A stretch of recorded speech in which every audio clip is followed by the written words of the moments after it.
Men just can't hold their arsenic. Really? Oh, wow. Okay, we don't need them anyway. Yeah.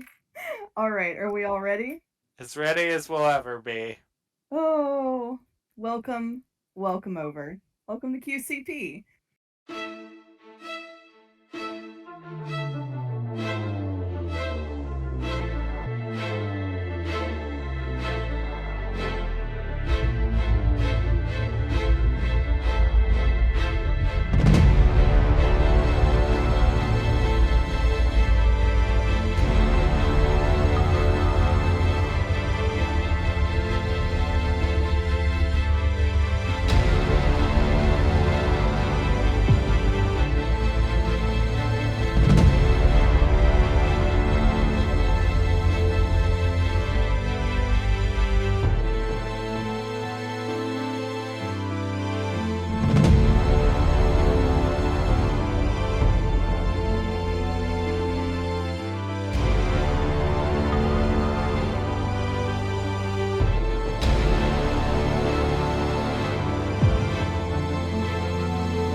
Last time on QCP, we are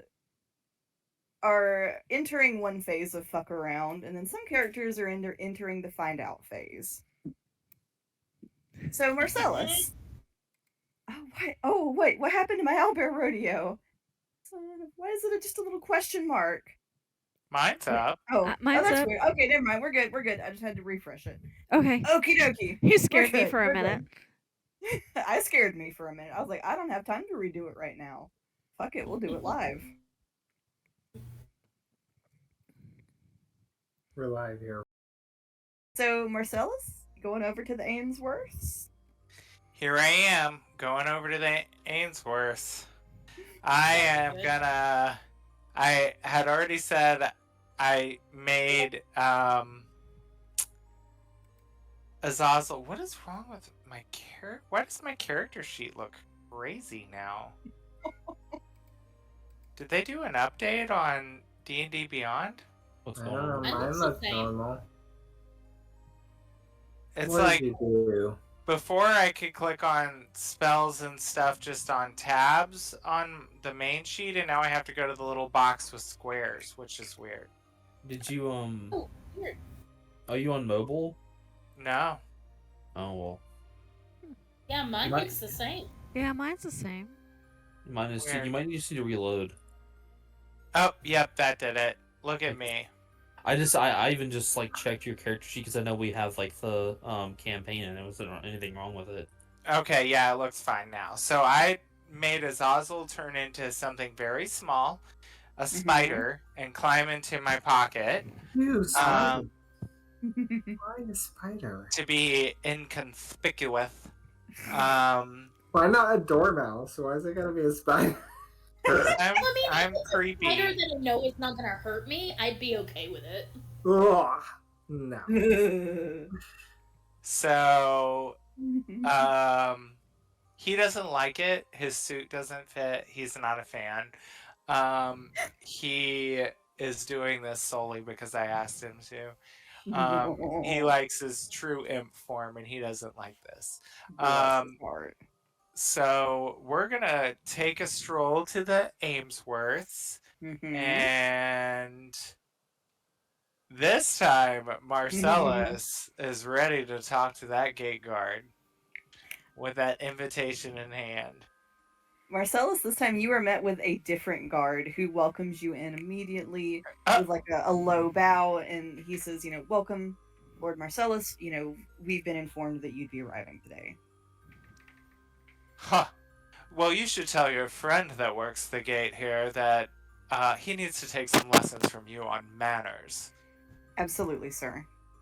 And he kind of gestures up the drive to indicate that Marcellus is free to go to the house. Quick question, though. Yes. You haven't seen any maids carrying guns, have you? The man will look rather confused and say, "No, I have not." You wouldn't mind walking with me there and maybe knocking on the door for me, would you? What? At your pleasure, sir. And he walks up the drive with you. It looks as though he's almost about to say, "So, how about that weather?" but refrains. Instead, he says, "You're scared of a maid." Marcellus is fine not talking to the help. Yeah. So Yes. he's got his most dignified stroll about him right now. And he is going to conjure his uncommon glamour wear to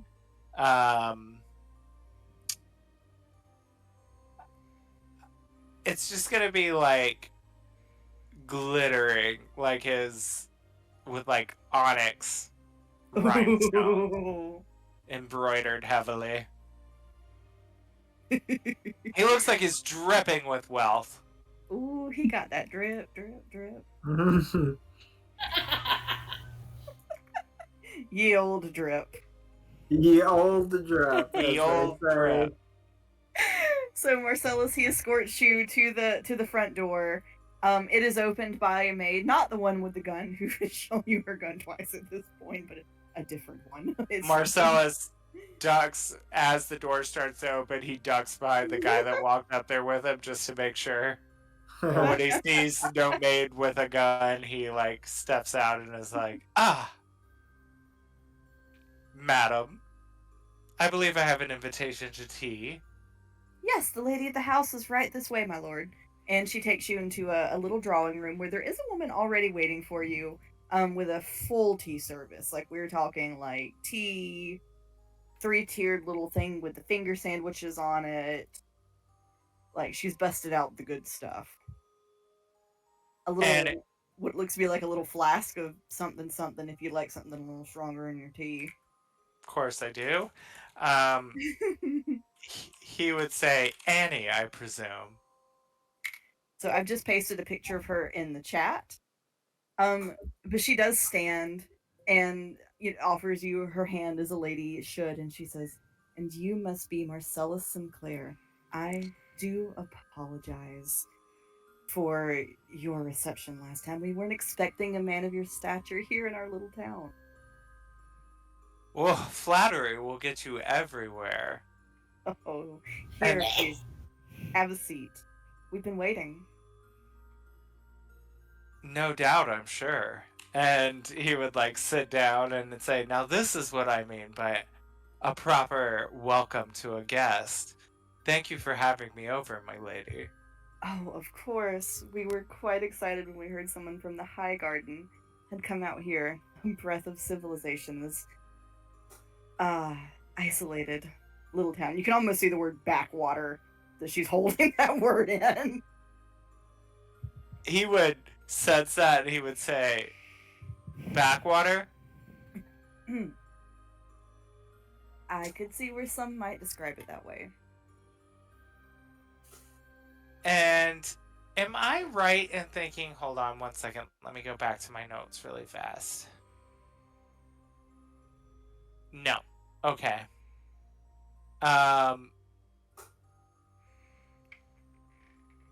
Marcellus would say, "Did you get the invitation to my soiree?" Yes, we did. I do want to make sure they were printed correctly, however. It says that it will be at the tavern? Correct. Is there a problem with that? Well, I wish I had seen you earlier. My dear, we'd love to offer you the use of our ballroom. The tavern, well, it's, A bit well, pedestrian, you can say it. it is quite accessible, and I do fear there might be people there you may wish to associate with less a man of your nature. Well, don't worry about who I associate with, but are you offering up this fabulous palace as a venue? Of course.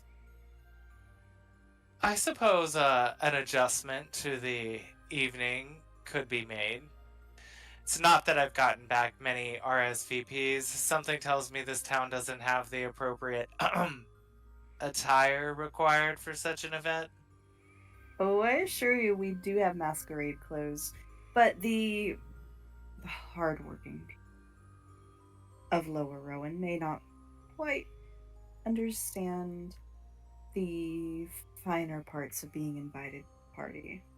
I believe once we let others know the change of venue, you may receive quite a few more from the kind of people I believe you'll be moving. My lady, it's so nice to finally meet someone who's speaking my language. I'll be on that soon as we adjourn our social gathering here.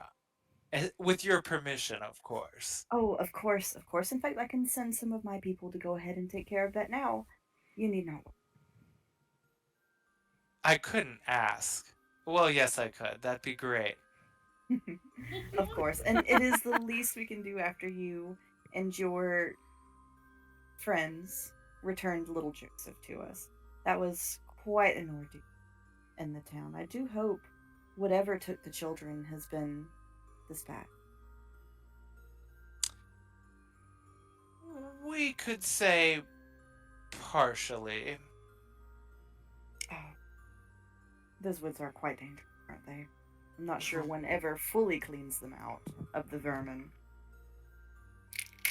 Speaking of the forest, what do you know of it? Oh, I very little, very little. I try not to concern myself too much with matters as dangerous and dire as that. I'm afraid we'd leave that to the town guard and the Chevalier family, who seem uniquely suited to dealing with it. So tell me then, what brings a family of your stature to, well, this quaint town in the middle of these perilous woods? Oh, my family is one of the founding families. We have been here for generations. And once upon a time, it was not quite so dangerous.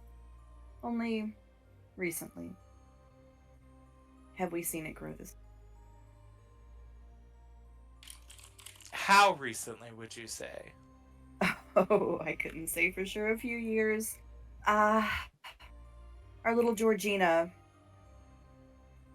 she was, 4 or so, well before our Joseph. Would you say roughly 7 years? I could say that, yes. Why do you ask? Just curious. Hmm. I'm just trying to figure out how someone of my stature ended up here, and I can't quite put it together. Now, not to change subjects, but as you mentioned, my friends, I'm to assume they will all be welcome with the same hospitality that you've offered me? Oh, of course. Any friends of yours will be offered the most hospitality we have to offer. I assure you. Oh god, I don't like it. Perhaps we could strike up some additional um some additional compromises that might make it financially worth your while, should I make it out of this town. Oh? What do you have in mind? Well, if and when I return back to my seat in office, can we say my pockets are rather deep, and For votes in my favor, I could be swayed to make it mutually beneficial. Oh. Well, you need not bribe me to vote for you. You seem to be a man of refinement and taste.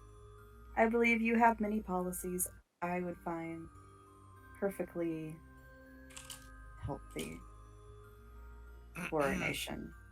Yes, let's not talk about my diet though, and hopefully that opinion will still. And he like puts a tongue to one of his like pointy canines. Oh.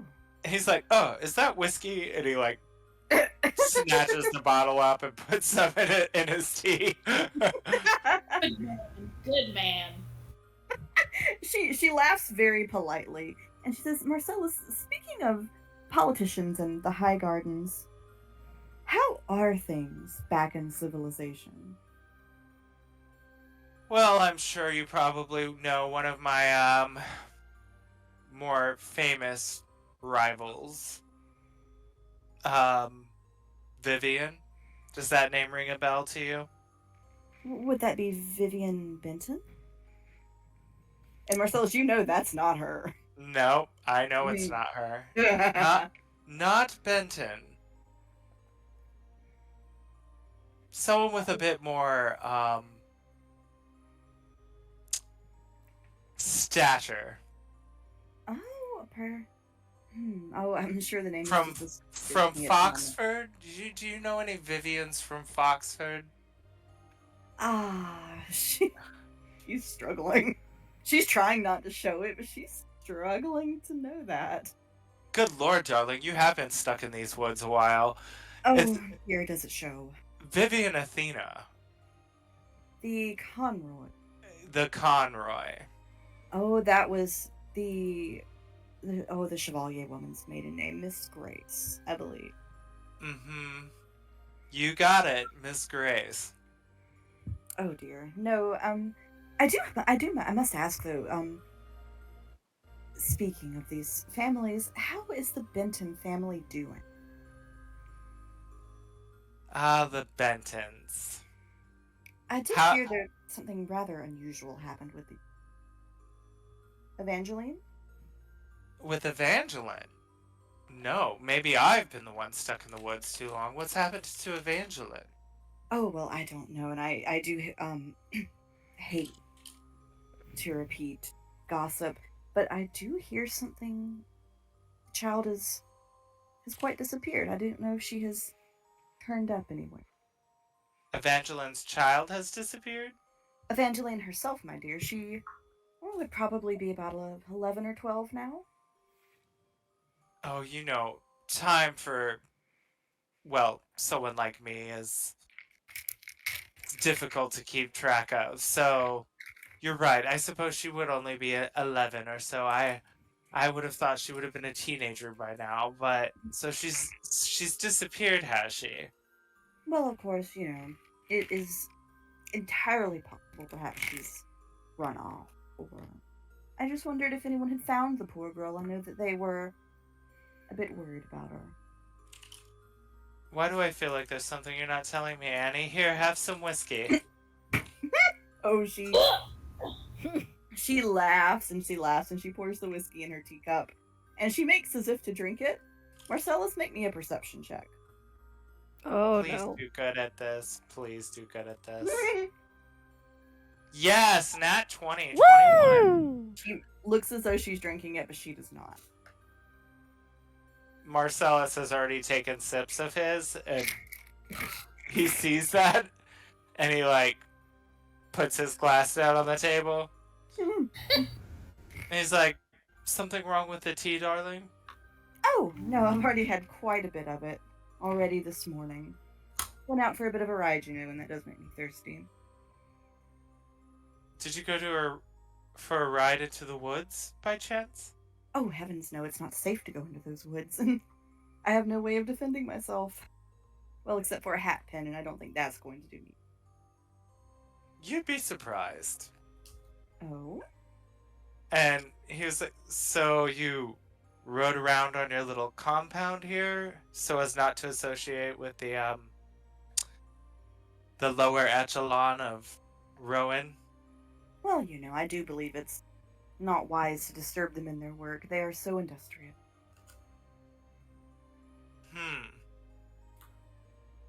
So what do you do for fun around here, Annie? You certainly don't stay holed up in here the whole time. Oh, I am currently working on some thrilling needlepoint. My children, of course, do take up quite a bit of my time. George has come of age recently, and, well, just between you and I am hoping he will gain the affection of the Chevalier girl, Ada, although she is a bit shy. But something told me you weren't the biggest fan of the Chevaliers. Oh, of course. Of course they keep our town safe from the horrors of those woods, and it doesn't matter a bit to me if other families think them to be quite queer and rather strange people. I very much appreciate the services they render to our community and that they lay their lives on the. So you wouldn't have any problem with your precious George marrying one of the Chevaliers, then, I take it.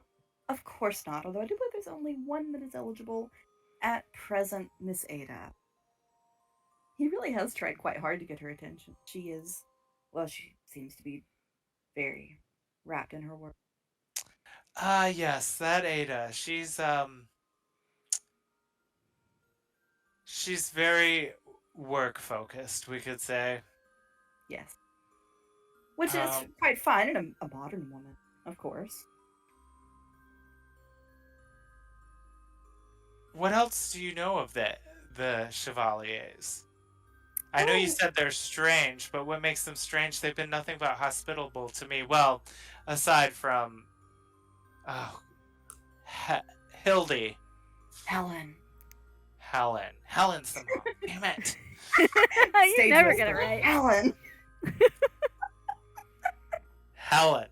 Beside that ever so charming Helen. Oh, Helen is quite a tough woman, isn't she? She doesn't get out much these days. Yes, well, I could think of a few places I'd like to see her go. Oh, you are quite witty, Mr. Sinclair. Come, would you like to have a tour of the grounds? We do have a very lovely garden in the back. Would I? I'd love to kind of scope out and potentially plan where, with your permission, of course, and your input, because again, a lady of your stature, I'm sure, is no stranger to entertaining.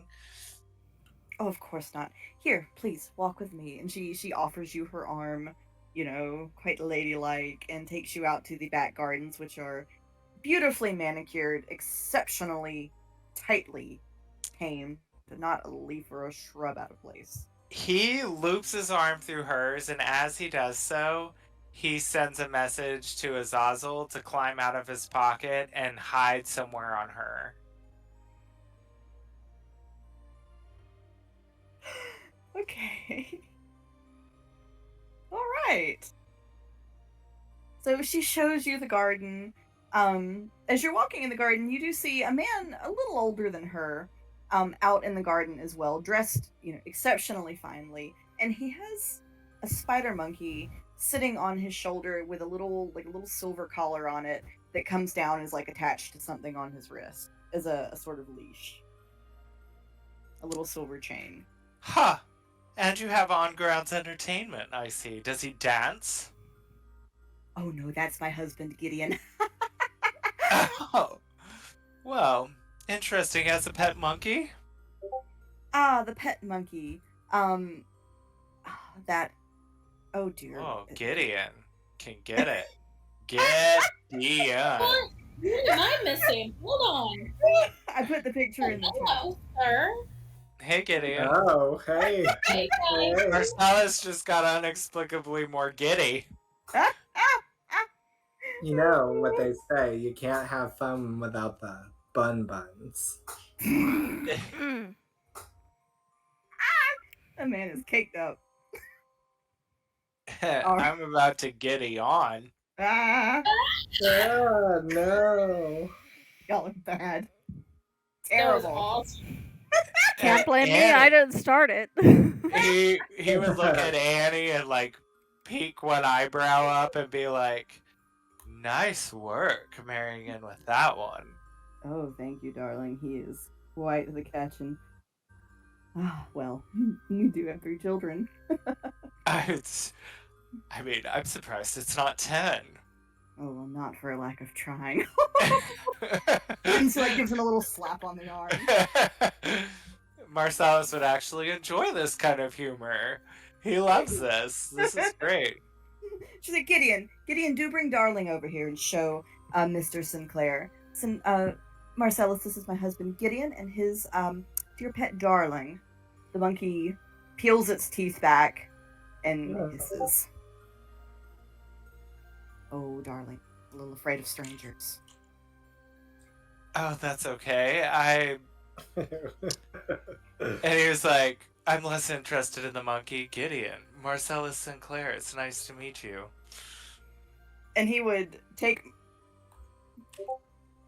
Marcellus's hand and give him a little bow. And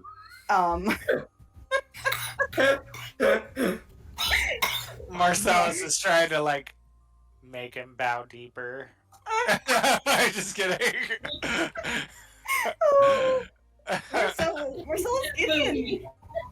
Gideon gives you a little wink. Oh, And says, it is a pleasure to meet you. so you've heard of me. Yes, my wife has been raving about her hopes that you would accept her invitation to tea. Annie's been a doll. She's a gas. Are you kidding? I am quite proud of her and do love to show her off and share her company at every opportunity. I mean, please, anytime you'd like to have me over for tea, this has been simply the most fun that I've found since I got to this quaint town. Well, please, we'll have to have you over more often and perhaps with stronger libation. Yes, perhaps maybe next time I'll bring some of my own. It would be lovely. We love it when our guests bring their own fun.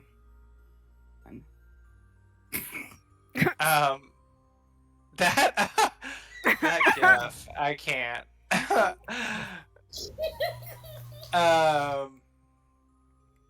So Marcellus is, for as much as his undead pale skin will allow, kind of blushes at this whole exchange, you know?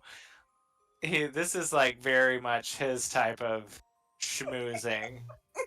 He was like, well, you know, I hate to cut the tour short, but I really must be going. I have a lot to do to get prepared for my party.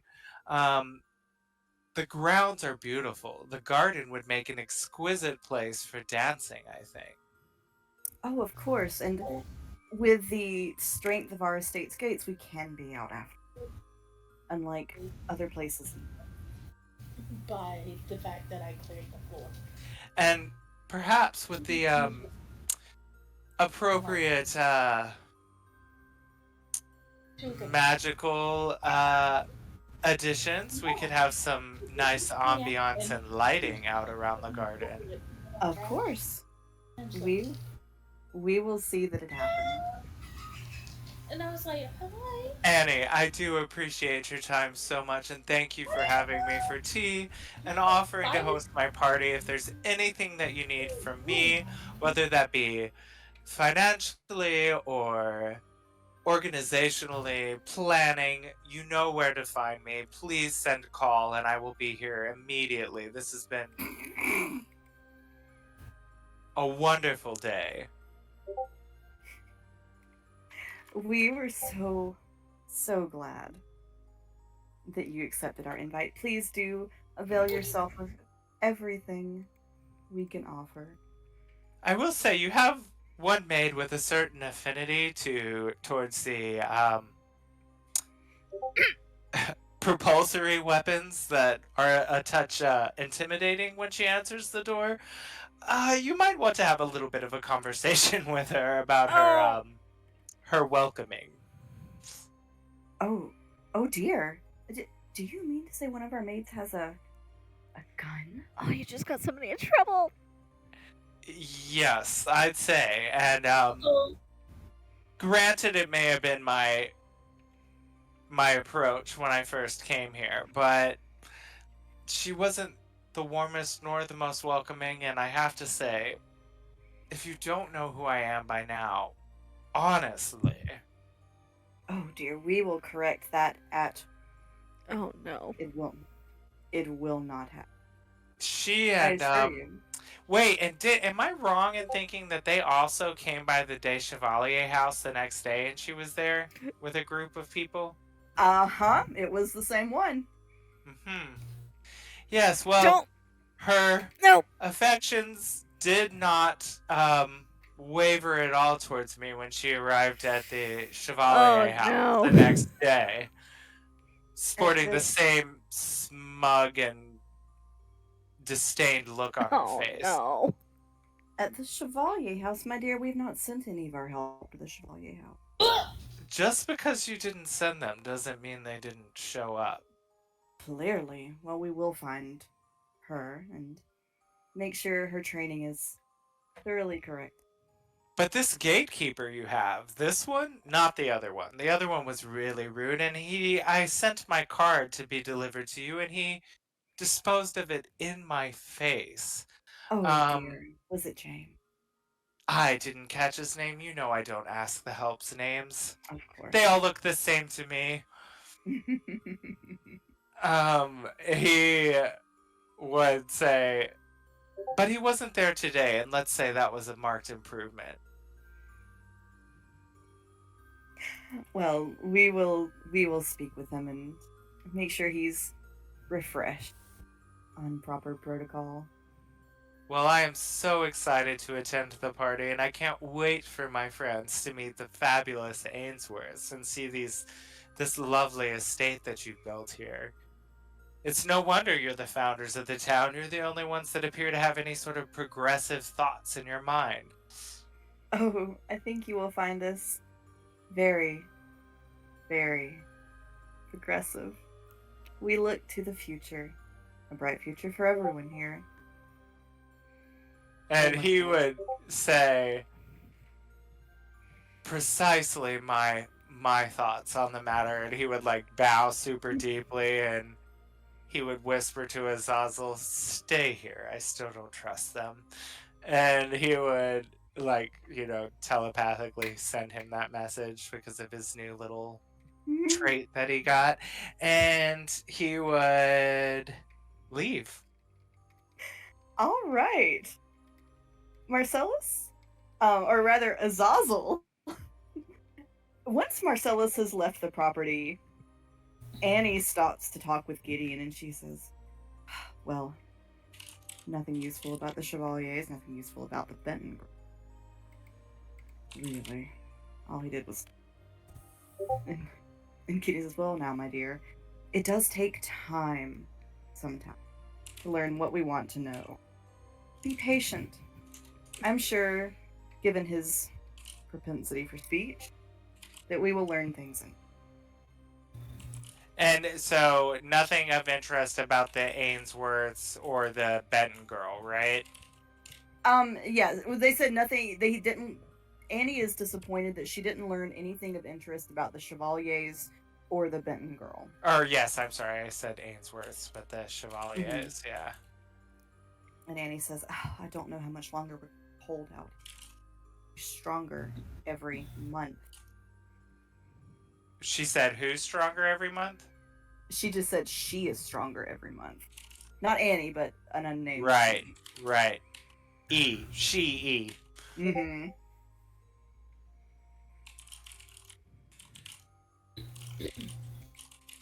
Perfect. This is exactly what Azazel I needed. love it. This is why he left him there. Ooh. And then eventually Andy says, well, might as well go and feed the dogs. Stay with her, Azazel. Come back to me tomorrow. As she goes back in, she does brush up against one of her very manicured bushes. And I'm afraid Azazel is brushed into the bush. Ah, But from the bush, Susan. But Azazel, from the bush, you do see the maid with the gun come out into the garden later. She sits down a long ways from the spider. She pulls a sending stone out of her pocket and whispers a message into it. Can he hear the message? A little bit. He catches the words, nothing new to report. One visitor. High Gardens. Sinclair. Bitch. Aha! Good work, Azazel. Perfect. Loving this. This played out perfectly. Exactly what I wanted to do. Okay. I'm still gonna have Azazel hang out and keep reporting back to me everything that he sees happening at the Ainsworth house. All right. So Azazel gets to hang out in the garden. Meanwhile, back at the Chevalier estate, there's a visitor. What is Tethys up to in the Chevalier estate? I forgot where she was. I think we've generally had her on a potato pursuit. Potato pursuit. Potato, petunia, you know. It's a potato. We verified it was a Influence. potato. Oh yes, they did check, and he does have it. Does have potatoes. He is Is that very what you much a said? potato. He's got little garden peas. Okay. I mean, I feel like potato could be gender neutral if you try hard enough. You could make that garden peas to go with those potatoes. You know. I mean, He's- she would probably keep that up unless anything, while kind of just hanging around, unless she was specifically asked to do anything by Alli or somebody in the family. Tethys, somebody does come inquire after you. Ooh. One of the maids says, Miss Tethys? As Tethys is pursuing Potato. Like, she would probably be like peeking around a door frame, and when they said her name, she'd like jump for just a second and be like, yes? There's a Mr. Isaac Collingwood here to see you. And Tethys, you will recall a while back when you were visiting Dr. Fildan, Isaac Collingwood is the young man who had quite a terrible psychic fit, who addressed you as Tetsy, while possessed by something. She kind of pauses for a second. Okay. Thank you very much. I'll what he needs, I guess. Shall I prepare one of the drawing rooms for the two of you? Yes, that would be lovely. Thank you so much. Of course, right this way. And so she leads you to a drawing room, and soon Isaac comes to join you. He has in his hands a very small wrapped box. He gives you a little bow and says, "How have you been, Miss Tethys?" He looks exhausted, like he hasn't slept since the last time you saw him.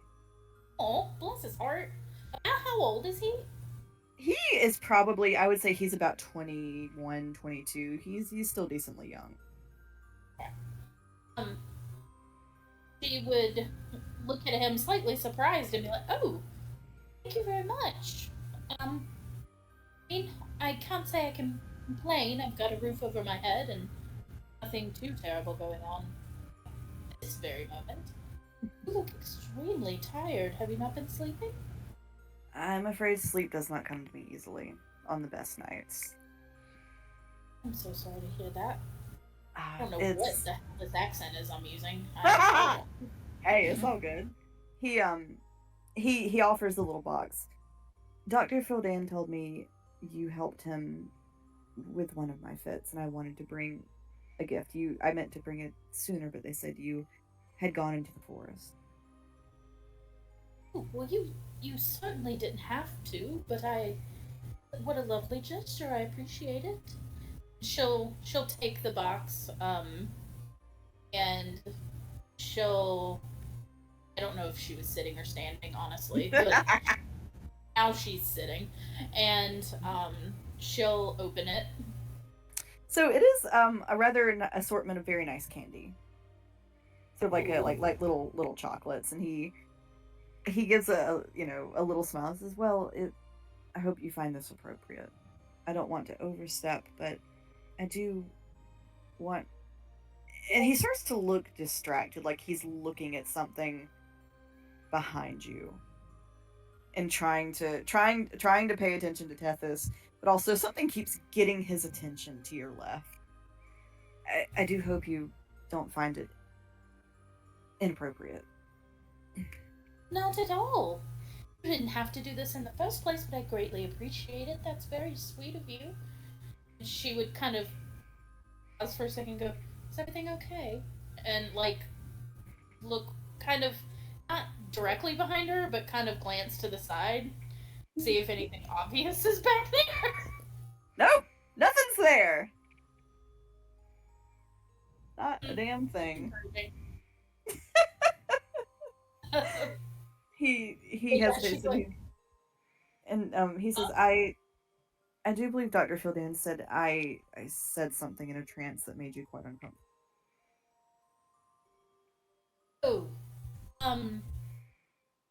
yes, I probably, don't worry about that, darling. It's just an old nickname that surprised me, that's all. All the same, I do apologize when I'm taken by these fits. I'm not aware of what's happening. I do deeply apologize if it was uncomfortable or might have hurt you. Oh, please don't speak another word about it. It is perfectly fine. All of us have our things that we can't quite help. Of course, of course. Tethys, you see his reflection in a mirror. As he speaks, his reflection is not. Oh. Mm-hmm.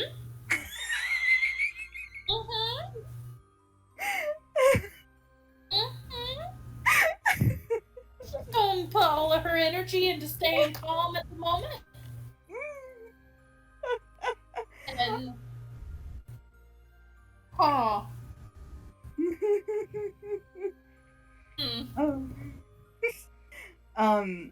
Pippin,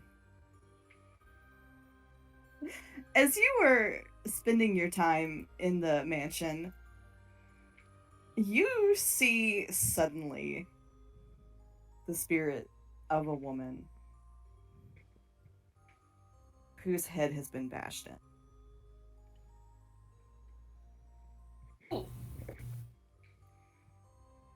Oh, just a heads up, Andy, you are muted. Oh, I'm sorry. And what was that you said? I'm sorry. Where Pippin is in the mansion, he sees suddenly the spirit of a woman, whose head has been bashed in, watching him very pointedly. Oh my god. The maids in the room with you don't see her. It's just you that's treated to this. Out of character, is this the wife that was in the puzzle in the train station? Yes, it is. What? Pippin, she points downstairs.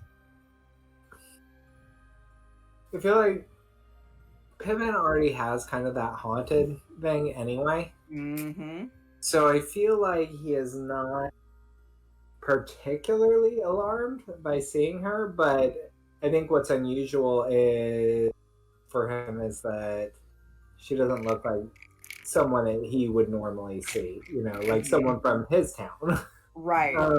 And so he's like, I feel like his ears go down a little bit, and he looks down like to where she's pointing, and he'll look at the maids and be like, "Excuse me."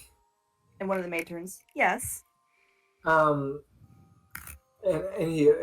sorry, he was just excusing himself from them. And he'll like bounce off downstairs.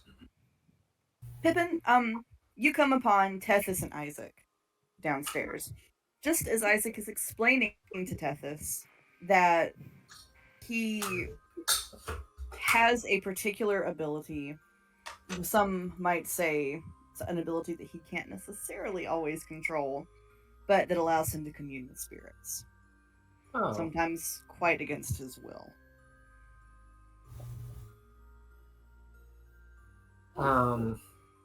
And who is Isaac? So his name is Isaac Collingwood. He is someone Tethys met quite some time ago as he was having a little psychic fit. Okay, so Pippin hasn't met this person. No, he has not. I think that he will probably watch and wait to talk to Tethys about it once their conversation is over. He Isaac does not want to. Oh, go ahead. No, sorry. No, go ahead. I'll say Isaac will take his leave.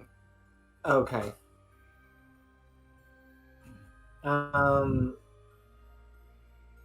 Miss Tethys.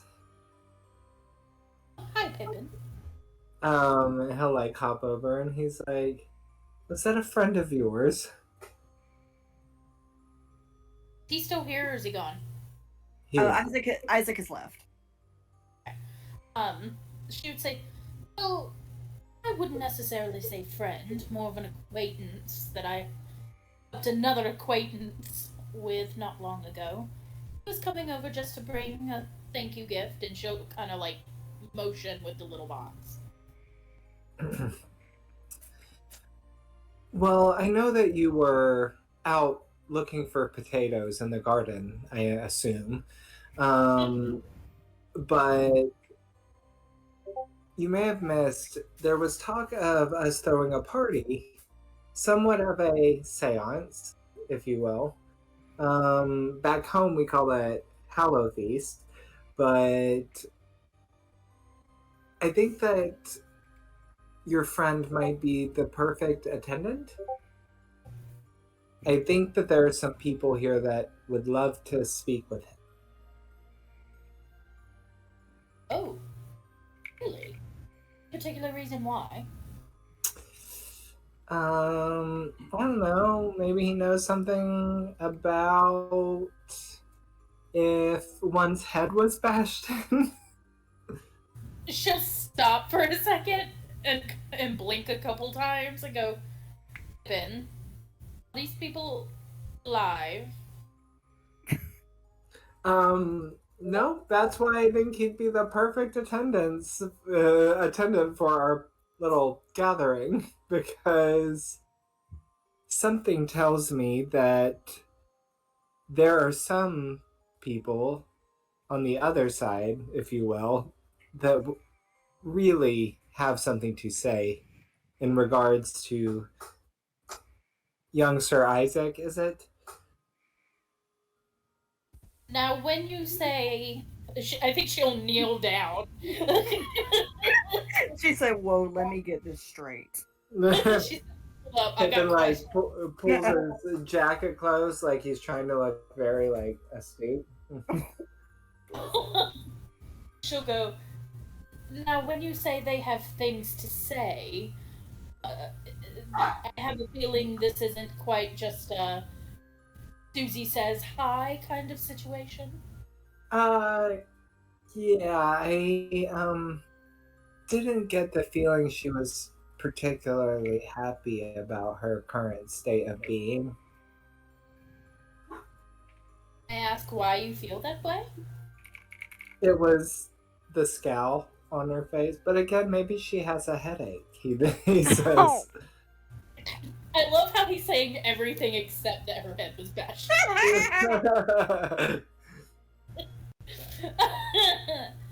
Huh. Well, you can always invite him and see if he'd be willing to join us.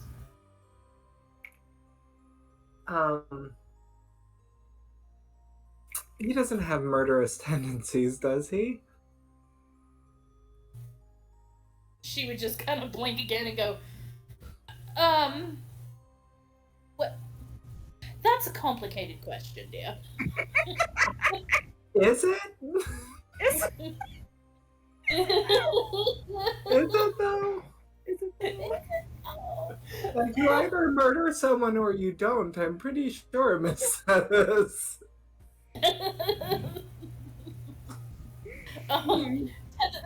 Tethys will kind of think carefully for a moment. She doesn't want to like tell everybody this guy's business, but at the same time, she's kind of gotten herself into a situation. And she'll say, "Well, let's put it this way. I don't think he would do it intentionally." Okay. I'll accidentally kill you. Well, that's only marginally comforting, I guess.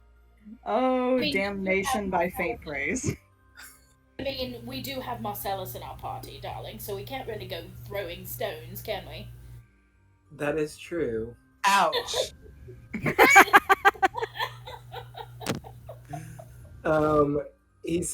Pippin will be like, which one of it was Hildy who followed him to the room?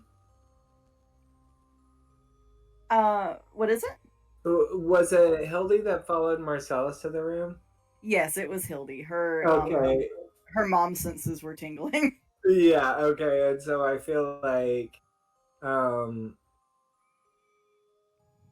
Tethys says, well, we do have Marcellus, and he's like, well, did you see the list that Miss Hildy was carrying around?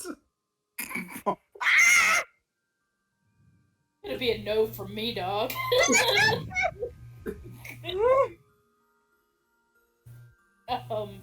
Wait, what list? Like, out of character for a second. What? I was kind of kidding. I imagine that she had this list with her, but maybe she didn't. Marcellus, I believe Marcellus wrote down the names of people that he had killed, and she took it. And it was really long. Really long, like a scroll. Yes. And for her own reasons. I was hungry. I mean, you're not yourself when you're hungry. Have Snickers. Snickers. I will kill a bitch for some food. And Just you saying. accidentally murder someone. It just happens. It just, sometimes you get a little too hungry. Sometimes the knife just slips. Right. Oops, again and again. We've all been Also, there. it's not the Collingwood family that the wives belong to, right? It's the family with Hamilton. with the H name, Yeah. Hamilton. So it's so the party suspects that some kind of foul play has occurred with the Hamilton wives. Okay. And Tethys, you would recognize by Pippin's description of the ghost, this is probably one of the 3 statues that you all had to maim in the train station to leave. Oh. And based on the Hag in the Forest journal, it's probably one of the Hamilton wives. Mm-hmm. But of course, Alli's not there, so like she doesn't get credit for putting it together. And Pippin's like, I don't know who these people are. But she did not look happy, and her head was smushed. Smooshed. She conveniently left that part out, which I think is hilarious. And I think Right, yeah. He didn't want to straight up call him a murderer, but he was also like, maybe he potentially squished someone's head a little too much. by accident, he just gave her a really tight hug. You don't know. Right. Really tight. No one assuming that. So Pippin, once she said, I feel like answers him and talks about Marcellus, and he's like, yes, I do see your point, but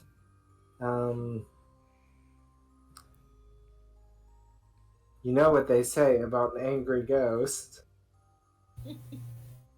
And Say about an angry ghost. What do People they say say? things about angry ghosts. I was gonna say, Pippin doesn't really know. He just like leaves it hanging in the air, like hops off. Like, I hope you know. Somebody. Right. I hope somebody knows. After he hops away, Tethys will turn back around and just kind of whisper to herself and be like, "Oh, you better be careful what you say." And she just kind of like looks around her. Oh dear. I think she will seek out Alli, probably immediately after this. I need to talk to someone who makes sense right now. I need to go find the cleric. Not I a cleric. need my emotional support cleric. Not a cleric. I need my emotional support cleric wizard hybrid. Thank you. I have several questions that need to be asked. I have so many. So, Allie, what are you up to this beautiful morning? So she probably, because she's an early riser, did her whole morning ritual card reading thing, and then as soon as it was a reasonable opening time, because she don't want to go like before the store is open, she probably would have poked her head into Shero to let her know she was still around and was working on it, not have stayed more than 2 or 3 minutes, and gone promptly to the bookshop where she is organizing / looking for research material for all of these questions, and hoping maybe there is something left in the bookshop. And Aurelius is probably buttering up Mr. Voss. Oh, yes. If Aurelius comes back to see Hans, Hans is immediately happy to see Aurelius. Aurelius discovers that the little bed Hans made for him is still there. It had just been put away. So he is immediately given his little baby bed and his little baby snacks back. And Allie's got this kind of like, I see that smile as she goes to organize.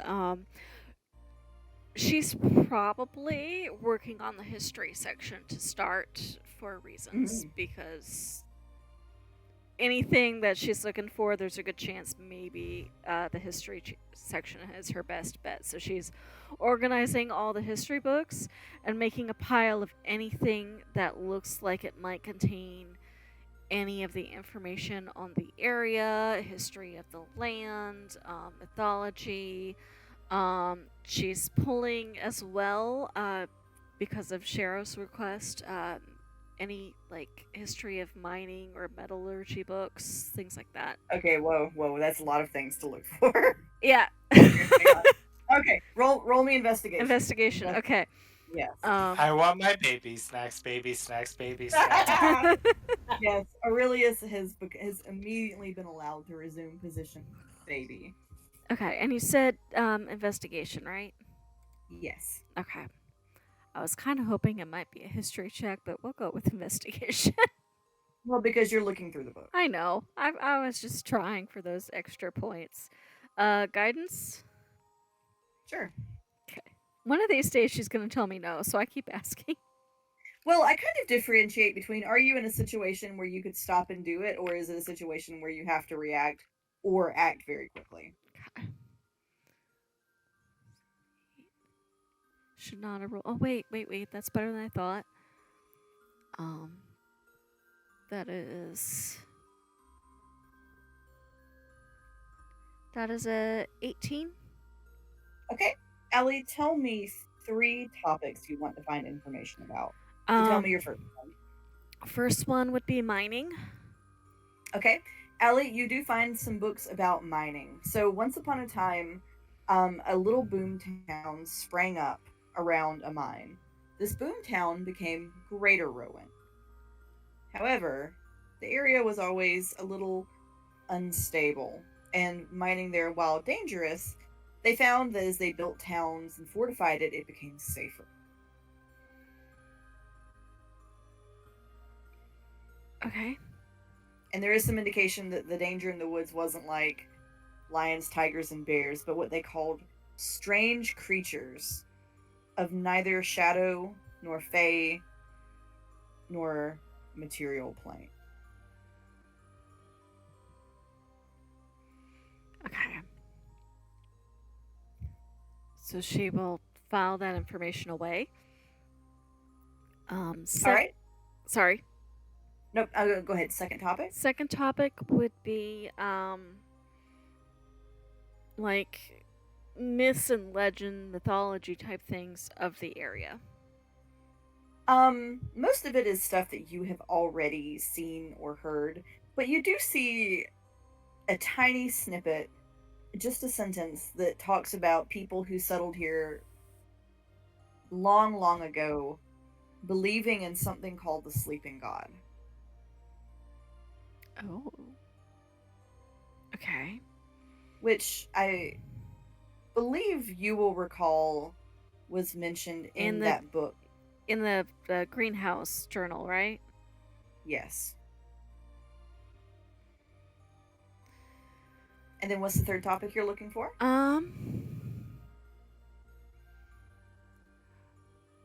I was gonna say local lore, but I think she might get sidetracked by the sleeping god thing and delve into religious history instead to look for that term to see if she can find it. Alright, Alli, you don't really find much about the sleeping god. It appears to only ever appear as a footnote among things like the primitive peoples of the Iron Age, or, mysterious peoples that have vanished, or, once upon a time, these, heathen pagans of yore. Okay. Can I make like a religion check to see if I've heard anything of it in any other context, or a history check? Like in my own memory, like, have I heard this in any other context that might give me a better clue on what to look for? You can try. Roll religion for me. Religion. Okay. Sorry, I'm trying to decide which dice I want to roll. Okay. With guidance.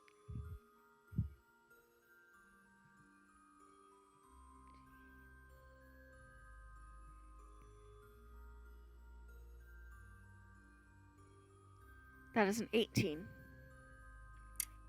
With an 18, Alli, no. You have never really heard discussion of the sleeping god. So that is probably what she's trying to figure out. So when Tethys gets there, she's got this whole shelf empty, and so there's like piles of different books everywhere, and she's sitting in front of this empty shelf that's going to be the new history specific shelf with all the history books around her. But instead of putting books on the shelf, she's got like 3 books balanced across her lap, trying to cross-reference as she tries to look for this sleeping god thing, and is not finding much. Hans is baby bouncing Aurelius, like kind of a way like people like bounce babies just a little bit while they're holding them.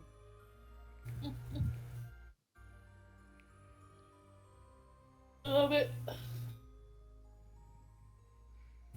And so he welcomes Tethys in as she comes in, and indicates that Alli, he kind of motions over to where Alli is. She's not even remotely surprised to find Alli like this. I would say your passive's pretty high, right, Tethys? I just tried to touch my screen like it's a touch screen. Oh. 14. So yeah, you probably see Alli like sneak a peek at Hans as he welcomes you in. Like the bell on the door chime, so she knows somebody's coming in, and yeah. Huh. That is. So she would be a little nervous about saying anything around anyone but Alli. So can he see Tethys at all? Yeah, probably so. It's not a very big shop. He's not watching her hard, but he does, he doesn't want to just completely ignore her either, but he is very absorbed in, like, making his cravat into a baby sling. Or really is. Oh my god. I love him. He has. You get the distinct impression that he has baby feet. One might say. So, Tethys would probably sit close to Alli and kind of in a low tone be like, do you know what could cause someone's reflection not to move when they speak? It's a great conversation opener. You see Allie's eyebrows kind of like shoot off her forehead. Would Allie have any idea? Ghosts! So I don't even have to roll for it. That's just the answer. Yeah, you know that sometimes ghosts cause really strange things to happen, either on purpose or because their presence just messes with the weave of reality. So Allie will answer that, and so presumably it might not necessarily be targeted at him just because a ghost was present in the area. It could be that the ghost was trying to tell Tethys something by forcing his reflection not to speak. It could be the ghost did it for inscrutable reasons known only to the dead. Or it could have been an anomaly caused by the ghost present. Okay, so Allie will relay all of this to Tethys very quietly, with half an eye on Hans to make sure that he was more absorbed in Aurelius than their conversation. 1000%. She'll continue, but like read Alli if she like gives her any indication to stop talking. But tell her about the experience that she had, and then then afterwards we'll mention what Ivan suggested, and she'll kind of be like, he didn't go into gory detail, but I am under the impression that whatever spirit he saw was not very happy with Isaac. Could I imagine a spirit in this realm is not happy at all just for being in this realm? For my reference, what specific words were Mr. Collingwood saying when his reflection stopped?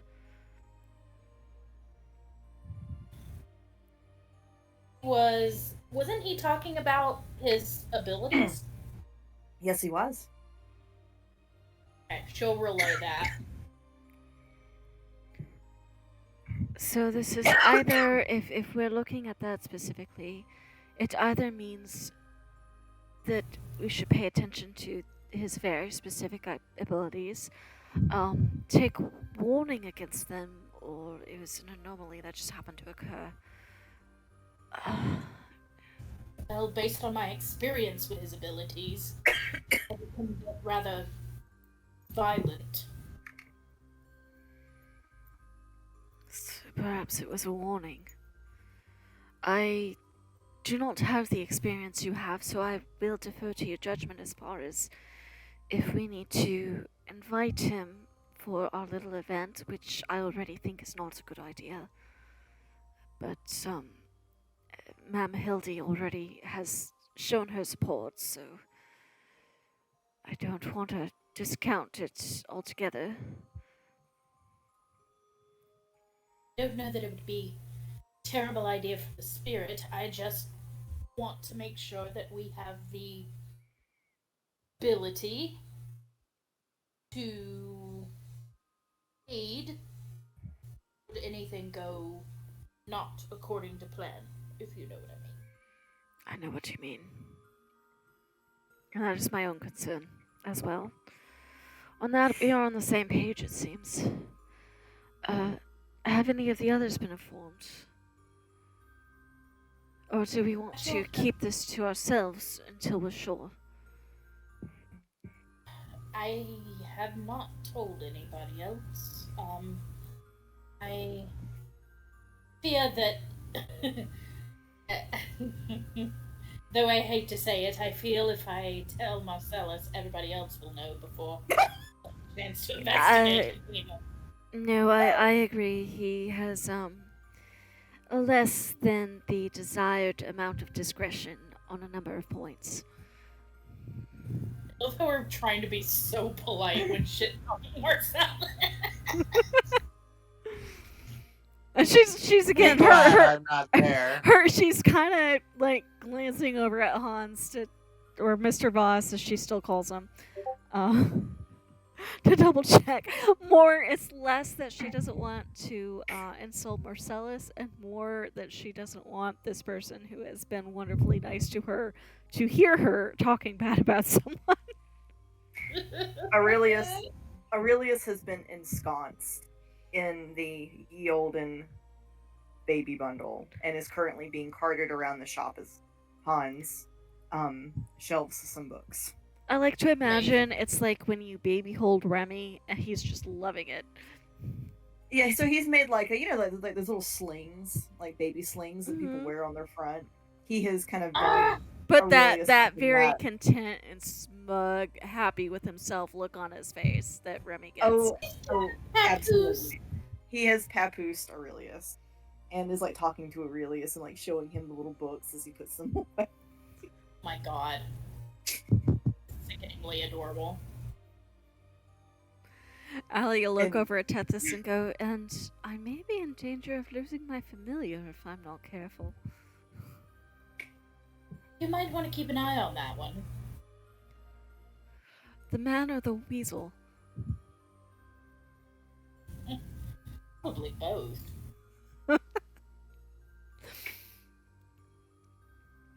Hmm. You'll kind of see Allie's ears will kind of turn just a tiniest bit pink, Ooh. and she'll go back to her book. Little grin.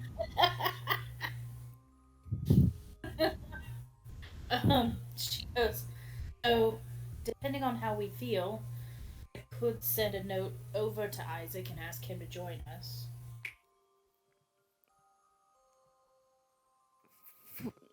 For discussion or for you know what? You know what? Should we consult with the family members first? Perhaps at least Hildy, since she has been more involved than anybody in the shenanigan. Alright. And when are they planning on doing this? I don't think they actually set a specific time that I recall. Yeah, we probably need to figure that out. She'll probably ask Alli, like, we didn't really mention a time that this was going to happen. I don't think we made any set plans other than intending to do it. I know our little party, I'm assuming Ida's gonna want to be involved because she was there when we were talking about it. And I have a feeling Hildy will as well. I don't know if there's any other members of their family that they feel will be particularly to advantage at having presence. And if they know anything about your Mr. Collingwood, they may be able to advise us as to whether he should be involved or not. Sounds like we should probably grab Pippin and meet with Hildy at least. We can hash out a time to get this done, unless you need to. She'll kind of glance over at Hans and then back at Alli. I don't think that anything I may want to do at this particular moment trumps the necessity of what we need to do to solve these mysteries. She kind of, for a brief second, looks slightly disappointed. And And Allie's gonna message you, and in your head you're going to say, and what exactly are you trying to suggest I might want to do? or in my head, figure it out. And then she'll just kind of get up and walk off. Tethys! There's this very uncertain, like, what just happened moment as Alli kind of half rises, and then she remembers she's got all these books on her lap, and she starts carefully closing them and stacking them, getting herself up to follow. Mr. Voss, Tethys requires my help. Do you mind keeping an eye on Aurelius again? It's not an imposition, is it? Oh, absolutely not. And so she's caught him like he has Aurelius's little front paws, and he's like making Aurelius like turn a pay. My God. He's oh no, if I would be happy to. Clearly. I'll be back to collect him before nightfall. Of course. Have fun, and Aurelius will make it known if he dislikes anything. Quite clearly. Of course. And she just kind of grins and then turned around and follows Tethys. Tethys be like.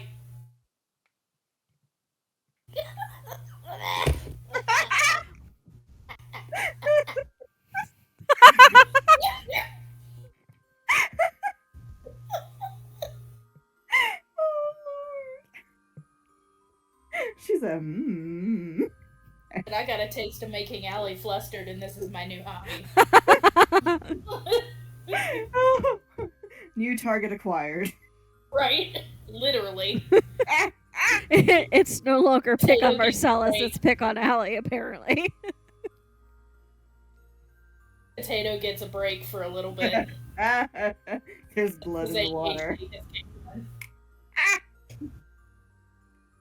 All right. So while everyone is in their other assorted places, Ray, eventually Hildy is kind of roaming about the house, and she runs into you. Goes, "Oh, I was looking for you." What were you looking for me for? So a little birdie told me that you are looking to do enchanted tattoo. That is true, yes. What sort of ink are you using? Well, like, right now I'm just using normal ink.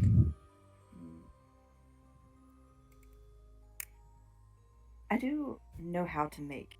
So if you would like assorted colors, or perhaps to see if I could work a little bit of magic on them, although I don't have much anymore, just let me know. I mean, I would not mind a couple different inks to try out. She looks excited about this. So it's clear that Hildy doesn't really get to see action anymore, but she wants to. She misses the field. Oh, badly. Bless her. I've actually got a really cool idea. I don't know if it's gonna work, but like, I'm thinking about maybe I could like make my tattoos come to life. Oh. How so?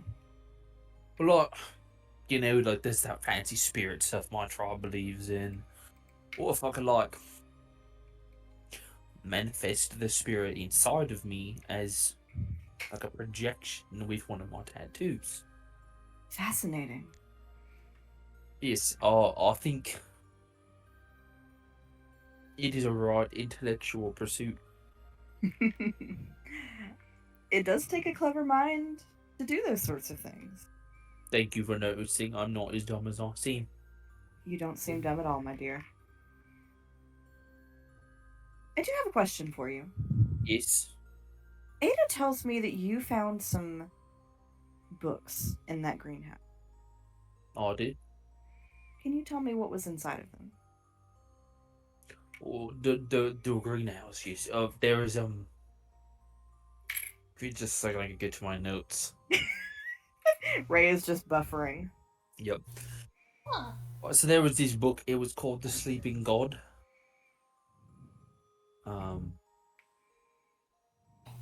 It said something like wombs in reality are seer. They buried her in a ruin. So I don't know. Maybe some god got buried here. There was like a journal in there with like information on like some man's like attempts to what is it? You know, it was like building like a fancy like camera lens to try to speak to spirits. What happened? Yeah, it was the same writer as the Sleeping God book. And who wrote those? I am not certain, but my brain tells me it's maybe. Well, The Danielle steal?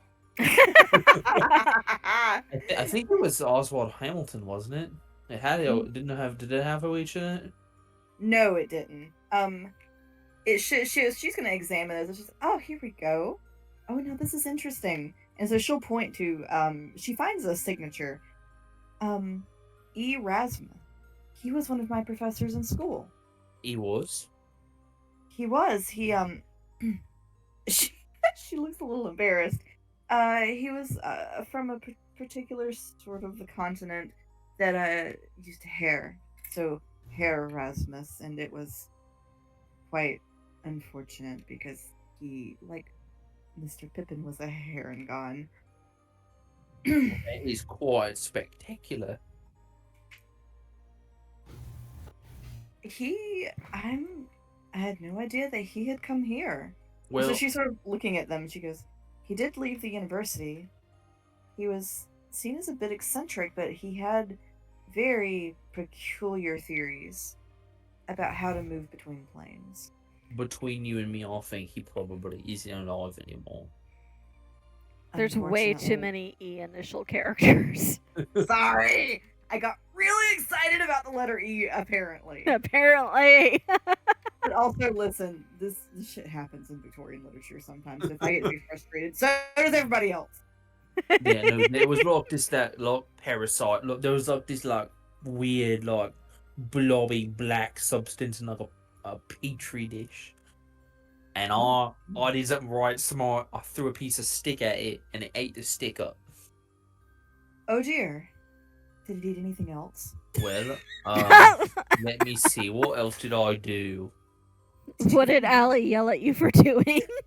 Yeah, for real. Did you feed Oh. it anything organic? Yes, I did. It ate some meat that I had. Oh. Salted or unsalted? It was salted. Interesting. It had, and I'm going to use some fancy words here. It was like a snorty substance. It had great integrity and surface tension. Interesting. So it was completely self-sustaining, provided that it had fuel. Yes, I think that it was like breaking it down slowly. It didn't like eat all at once. It broke it down. It kind of just fell apart and then ate the rest. Didn't really have time to investigate anymore, though I wanted to, because then the Prince of the Forest tried to chase us. And I'm pretty sure he was made of the same stuff that the weird stuff, the weird mold-like stuff was. Oh, that you just kind of see the color just drain out of her face a bit. Are you okay? That deeply concerns me that perhaps he could spread or replicate in unusual ways. We certainly don't need 2 of them or more.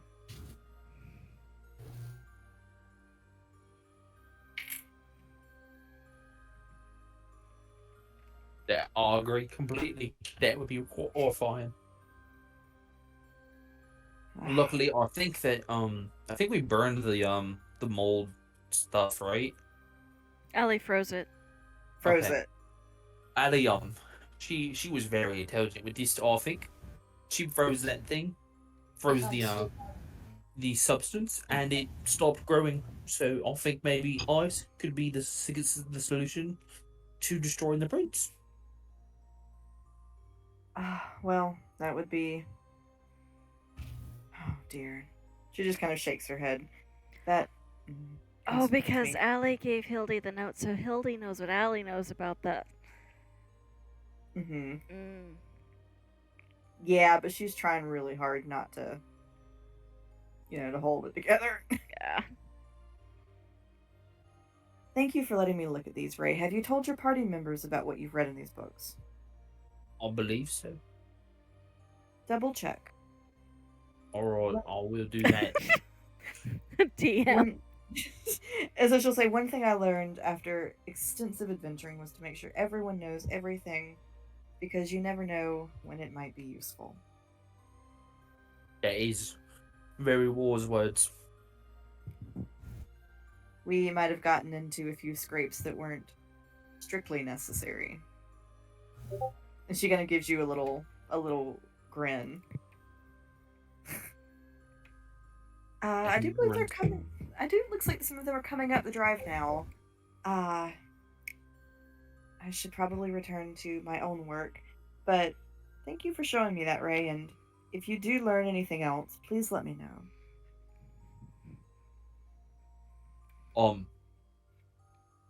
I would like to take your permit off of some inks. So if you want to make me like a couple Yes. different colors, that would be wonderful.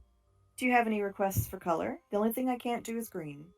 That requires arsenic, and unfortunately, I have my suspicions arsenic might be a bit.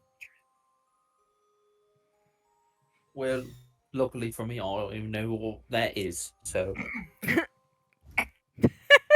I'm not an alchemist. But I would like maybe some blue, some green, some purple, some red, maybe some black. I can get Well, you I've already everything. got black. Radium. I will get to work on that, and I'll probably have some to give you soon. Thank you very much. Of course. I'm going to be going to practice drawing in the morning. Ah, well, good luck. And just to let you know, because you told me to let everyone know, I might have an insider for the Hamiltons. Now that, I am very curious about who is your insider. Well, let me tell you. So, Bellamy, I got a little bit of a friendship with her, kind of. I have an understanding, Mm-hmm. and she thinks there's some not good things happening in her house. So I'm gonna give her a sending stone. Communicate with me. She says they suspect something has gone wrong in the Hambleton house. She thinks there's some bad things happening.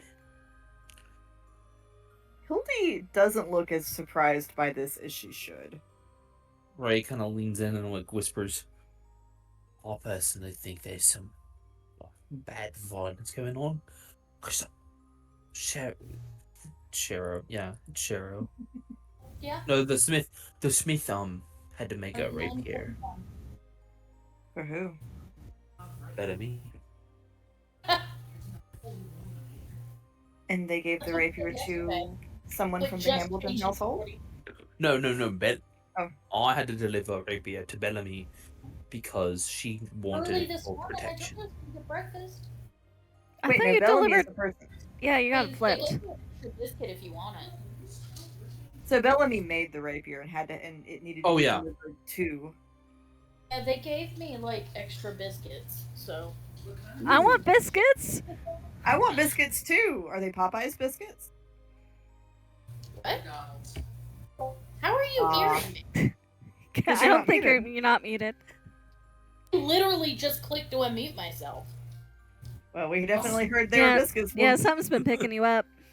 We'll be there soon. What's happening? Hold on. Come get biscuits, Banchan! Yeah! Biscuits! Give me the biscuits, bitch! Oh, she took her biscuits and left. Oh no. Did you run away with the biscuits? Right? Well, damn, I'll just get my own You know. biscuits then. If that's how it is. Can you hear me? Yes, we can hear you. Okay. I had it open in the browser and in the app. That would do it. Because I couldn't get it to come up in the app earlier when I was. So I'm sorry if I was like talking to Josh earlier and interrupted you. I was trying to mute, be polite, but It's okay. Clearly, computer was not helping. like, I just heard biscuits and I was like, yeah, they gave me extra biscuits when I ordered this morning. So ooh. yeah, right. We love when that happens. Right. Love it. So she says, so Bellamy had you deliver the rapier to someone in the Hambleton household? I'm trying to remember the name of the person because apparently I didn't write the name down anywhere. It would be Letty Hambleton or Letitia. Let me fix that in my notes.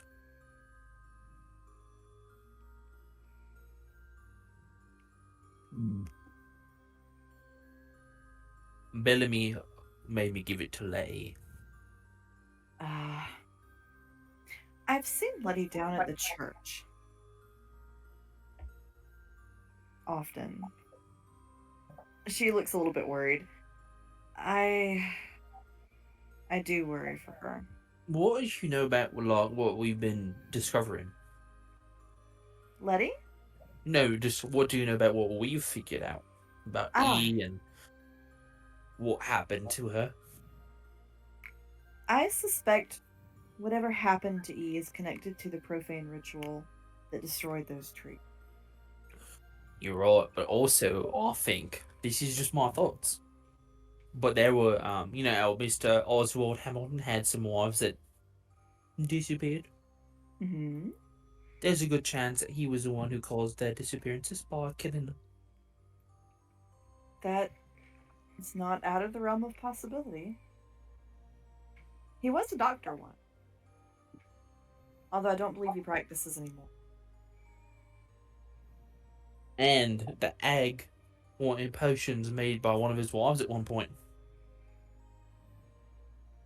Did she now? She did. Well, I suppose to use their spiritual essence, they would have had to be quite dead. Usually the living can't give that. I'm pretty sure Oswald had a communication with the head, according to her journal. Ray, that is serious. If that is true, we need further proof, but if we can get enough, we can bring an accusation to the town guard. I got proof right here. Well, just the journal of a hag may not be enough. Hags are duplicitous at best. What if we, I know we got that, like, hollow feast or whatever. Maybe that could also help. It could, but again, it does take a high burden of proof to accuse someone of serial murder. That's why I got my insider. Let's hope it works. Because if that is true, he needs to be dealt with permanently. I agree.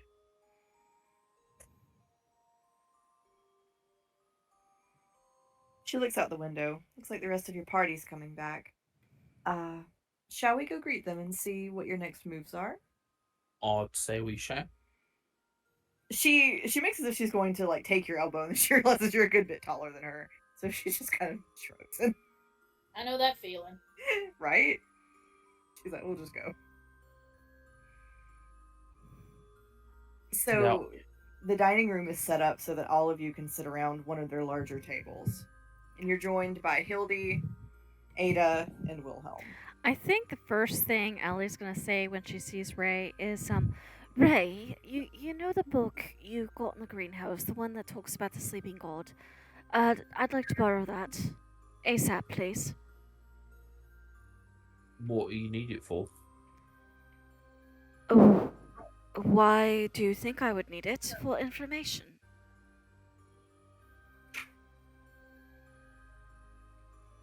Alright, just make sure you give it back. I like this book quite a lot. I'm not sure if that should concern me or not. I like learning. Did What's not? when Alli did the detect magic and whatnot in the greenhouse, did she pick up anything off that book? I don't think she did, no. Okay.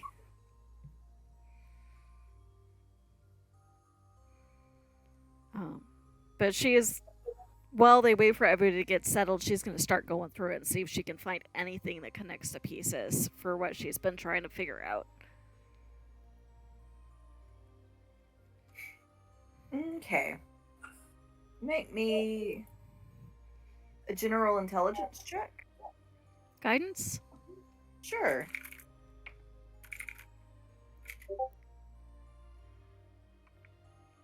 Excuse me.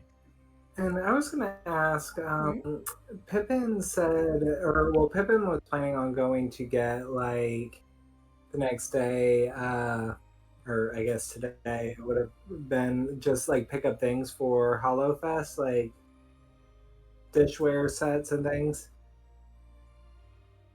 Oh, so does he mention this to Hildy? Uh, Or in the presence of the family members? yeah, potentially. So Hildy tells him that they have spare dish sets that they're happy to give him.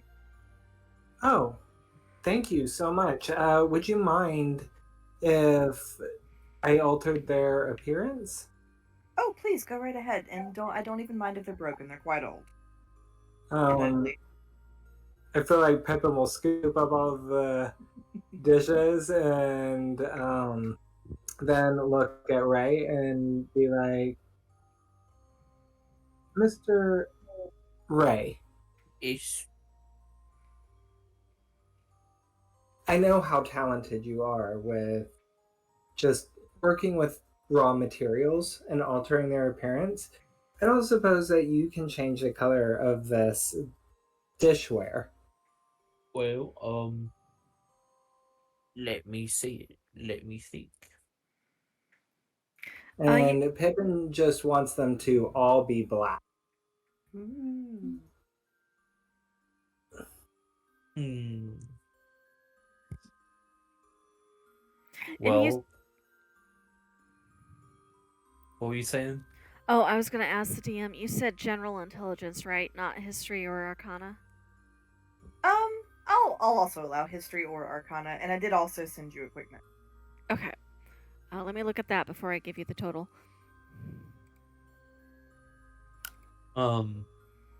Ray says, "Give me a little bit of time. I gotta think how I'm gonna do this." Pippin's like, of course, take all of the time you need. If you need them to smell nice, though, I can do that. Easy. Do you think it would affect the food? Probably you're right. Hmm. I got an idea, but I wouldn't be able to do all the plates. What about just a handful? Or I could do 3. But I got What? some other ideas. Maybe I can whip something up that I can Um, stain them. whatever you could do, it would be greatly appreciated. What are the plates made of? Porcelain, wood? These are bone china. And that is a 31 DM, if you allow guidance. Yes, I do. All right, Alli. As you continue to sort through the diary from the greenhouse, you managed to get some more pages unstuck. And from what you gather, you don't know.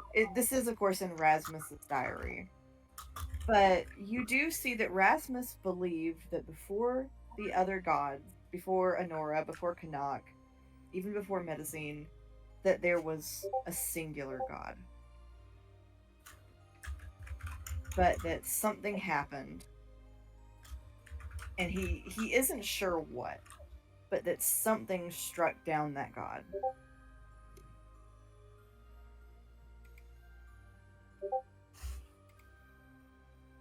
But he believed it perhaps to be someone from one of the 9. The 9 what? When it's from one of the 9 hells. He believed forged something that struck down the sleeping god.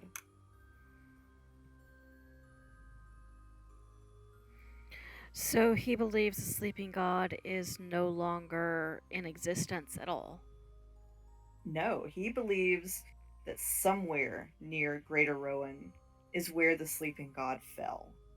And, true to his name, sleeps somewhere in the earth. Okay.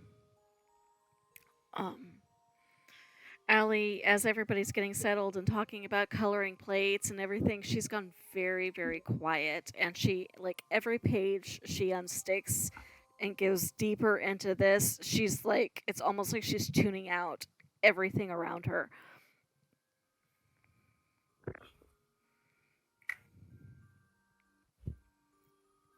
The very last thing that you are able to get, Alli, is the full passage on wounds in reality. Erasmus believed that the blood of the sleeping god can open up wounds or portals between worlds. ones that might stay open.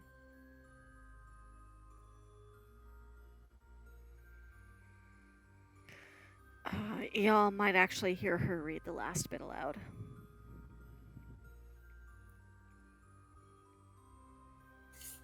What would you say, Alli? She'll repeat it.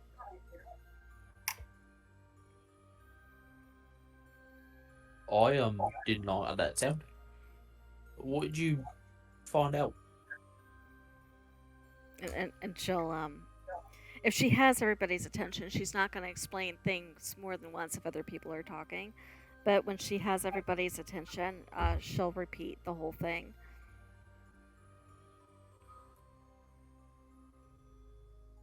Huh. And you said the sleeping god was laid dormant by one of the Something from the nine gods Hells. of the nine hells. From one of the devils of the nine hells.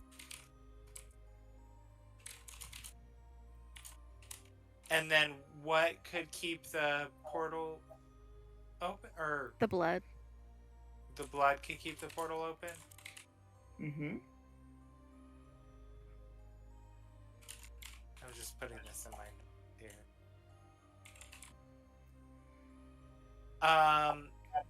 Marcellus would kind of shush her at that point and kind of pass a look around to the party. After seeing the maid send the messages, he is not too certain of who to trust right now. And with Hildy, as much as he likes her sitting at the table, as well as the other chevaliers, he truly doesn't know who's all in this, who the Ainsworths are talking to. So he would look at her and say, perhaps we should discuss this further at a later time. I And he think would say, perhaps we "I'm need to feeling a-" discuss this now, Marcellus, with everybody who might possibly help us here.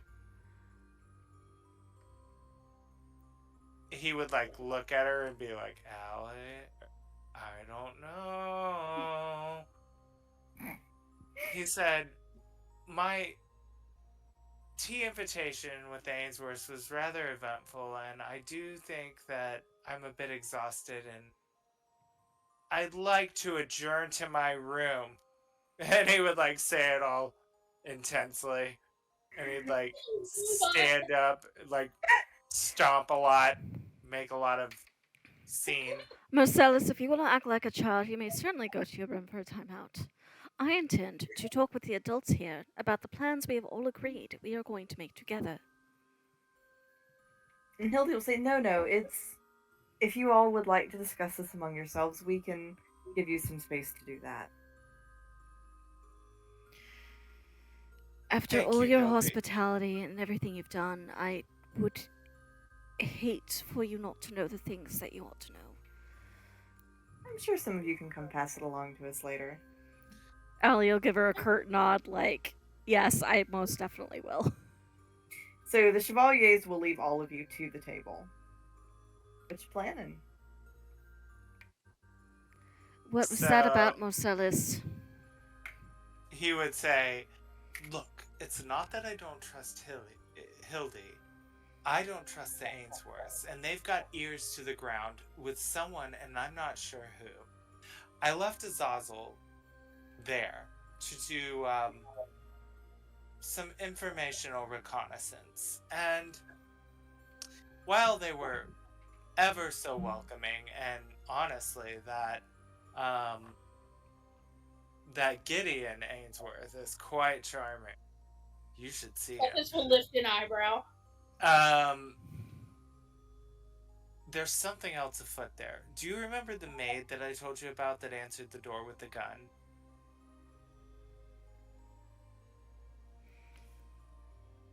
I don't necessarily recall meeting her in person, so I can't say I remember her. I certainly remember you met telling her. us. Because she showed up here the next day with another group of people from the Ainsworths. Which is not surprising, considering the children were missing. Yes, but they were very threatening, and she answered the door. Look, never mind that. She wasn't Marcellus, very I also recall that you shall we say, climbed a fence, set off an alarm, and made it all the way to the house, causing a ruckus. Yes, yes, yes. I know, So I know. you're I could have telling made me... a better entrance, but listen. The point of it is, Annie Ainsworth didn't know that one of her maids, one, had a gun, or that there was one there that would have treated me rudely to begin with. Then she Marcellus? said she didn't seem to know, but listen. Right after You... I left, that maid came out, and she sent a sending stone somewhere, telling them, well, all I could make out was nothing new to report. Did it occur to you that perhaps the Ainsworths were on the wrong side and the maid could have been an ally, and you just gave her away, apparently? But something else. It's bigger than that. It's bigger than what I'm saying now. So who cares if a maid dies? I mean, loose lips, darling, loose lips.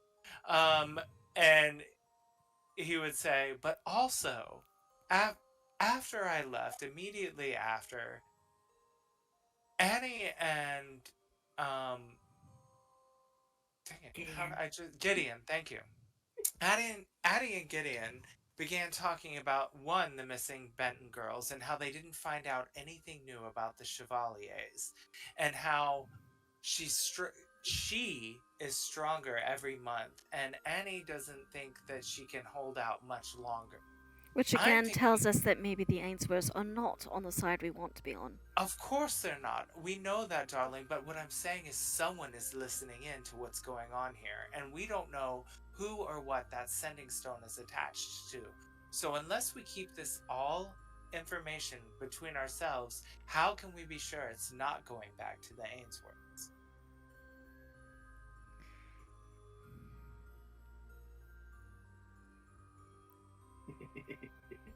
How can we be sure that anything we say is not going anywhere? I get what you're saying. Maybe I should be a bit quieter, but I mean, did you see the size of that mansion? It's so fancy, and they offered to host my party there. Can you believe it? Which, one, I'm excited because, oh my god, the setting's so much better than that. Alli is like sat back in her chair, and she's holding the bridge of her nose, like... This could give us an opportunity to find out more about what's going on with the Ainsworths, because now we have an invite, and between what is her minion's name? Aurelius. Between Aurelius and Azazel, if they split up, they could potentially find something that might connect all of this together. But until then, and until we know more, I think it would be safest to keep any secrets that we know about the Ainsworths, about the Chevaliers, about the missing children, to ourselves.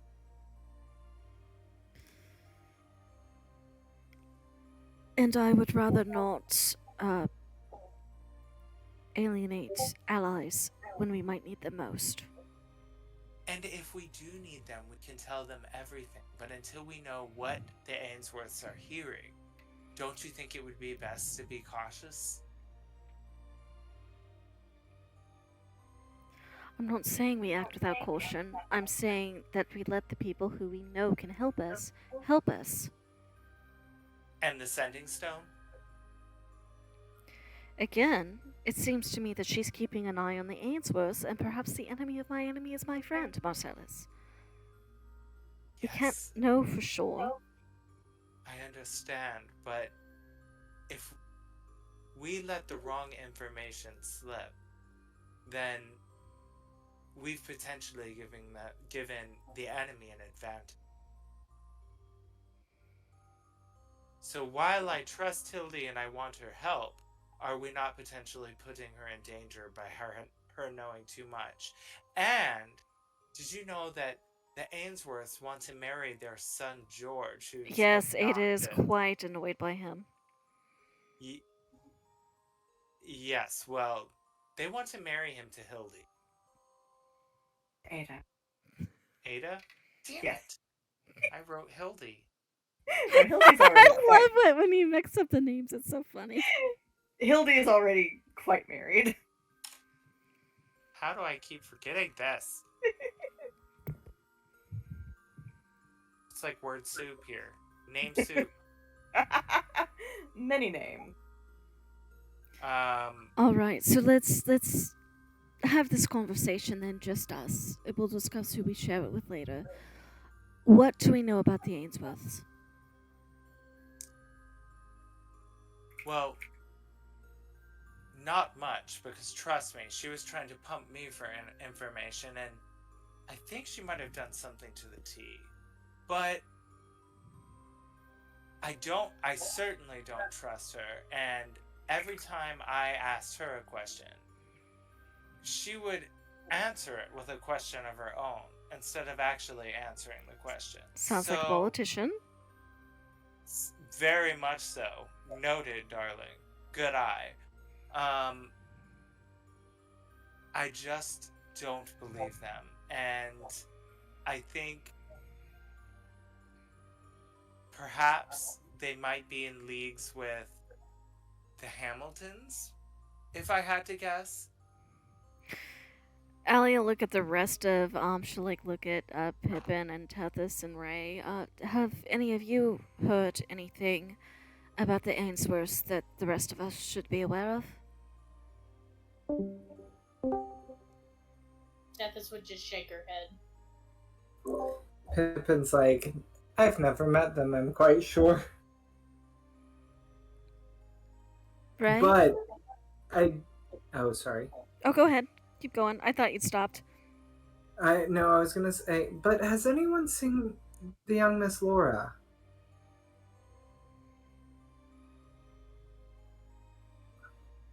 No.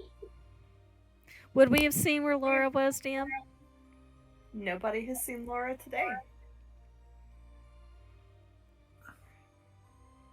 Surely you would think if no one had actually seen her, her parents would be a little bit more on edge.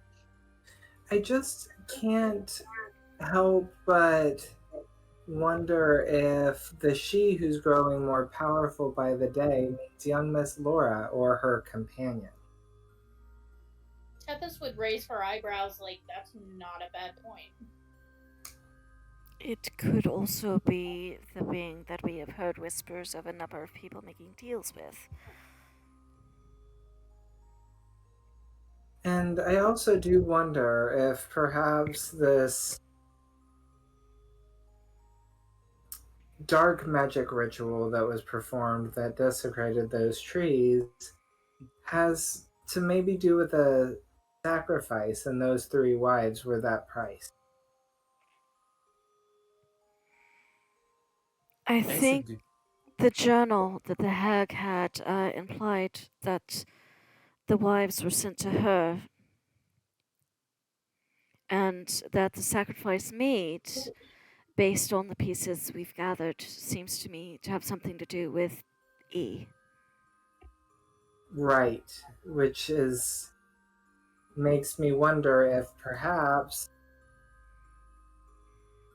that it is E is Laura's companion, and she's here because of those wives and someone who made a deal with her. Which leads me to think that perhaps their husband, if he is suspicious of their deaths, is the one who made the initial deal in the first place. I think the deals made were with medicine, if I remember what we were. I would remember. Alli would remember, right? Yeah, it's medicine. Yeah. Medicine. But I think perhaps that because we are focusing on multiple things at once, we're getting ourselves confused, and we should choose one, which Marcellus seems to have decided we should focus on the Ainsworths, or Ainsworths, however you say their name.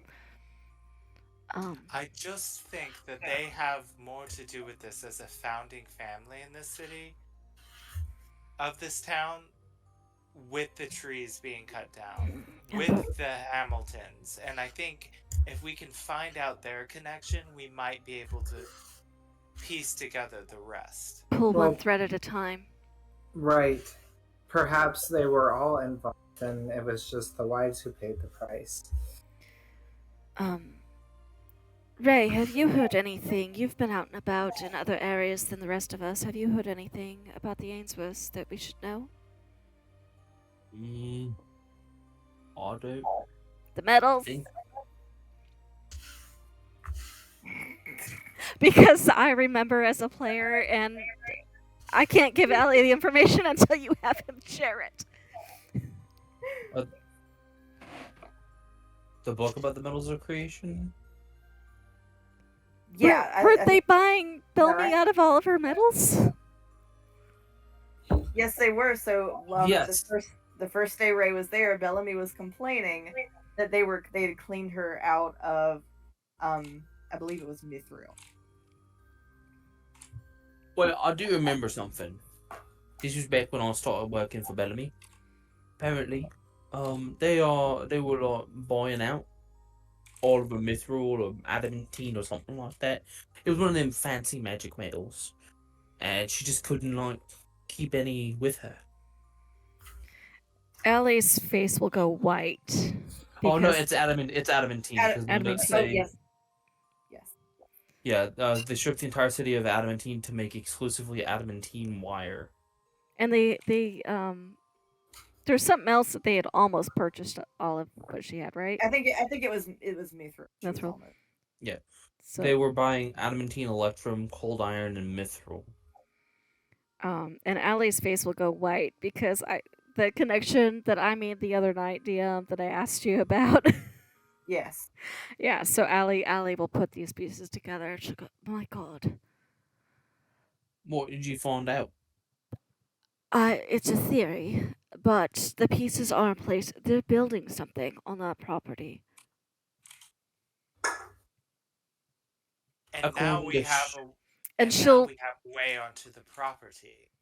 share what she knows about the missing page, indicating that they also have the other copy of the Metals of Creation book. Interesting. And according to Bellamy, adamantine wire is usually used to make things that can move. Ray, And- I'm gonna give you this one for free.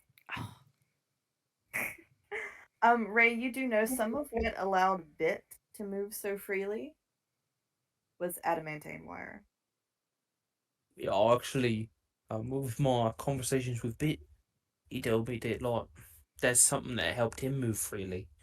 It's like you could probably make an automaton like him out of like iron wire or copper wire, but it's not. It doesn't let the magic flow as freely, so the joints are a bit more stiff. So what if they're making like an army of like soldiers? I don't know, but I think we need Sharo. And they're very interested in what's going on in the Chevalier house outside of Ada and George's marriage. Well, I'm supposed to speak to Sharo in the morning. Maybe I'll ask her. What is she? No, Ray, I think it's better if I ask this particular request. Alright, that's fine. I feel like Pippin when Marcel mentions that they're very interested in what's going on in the Chevalier house, Pippin at that is going to be like, if you all will excuse me, I am going to go tend to the young Miss Lo-" Good idea, but Pippin, please be cautious about what you're saying. I'm not sure what the Ainsworths are hearing, and if they are building an army, we don't want to bring it down on our gracious host. Pippin will be like, of course. She's just a child after all. She's no ordinary child, and we've all seen that.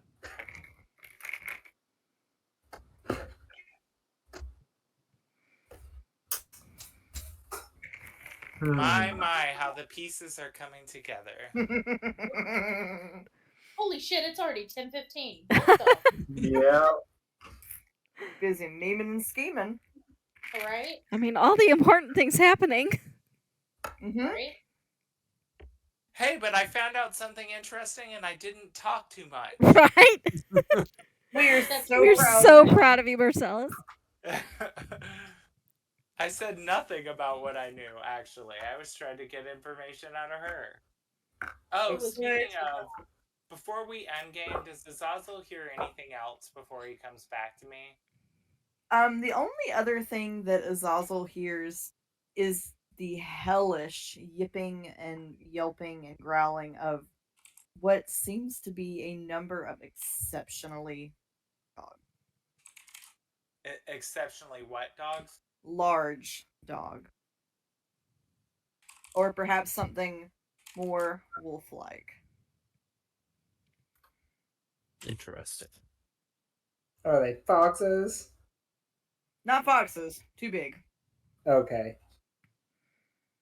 Dire wolf. So Marcellus will bite his lip hearing Azazel whispering to him telepathically all of this and be like, just come home now. I don't want you to end up as dogs.